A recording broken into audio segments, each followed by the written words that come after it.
Now, this super handsome gentleman is around 9 years old.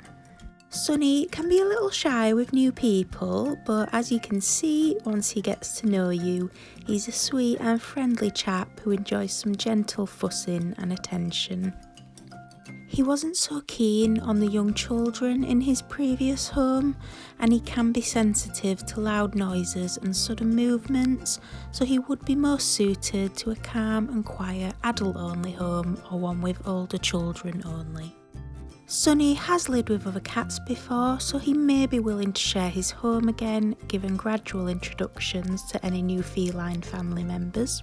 Sonny has only ever lived indoors, so he's looking for an indoor-only home. We're sure there's someone out there with space in their heart and home to offer a gorgeous boy like Sonny his second chance to be loved.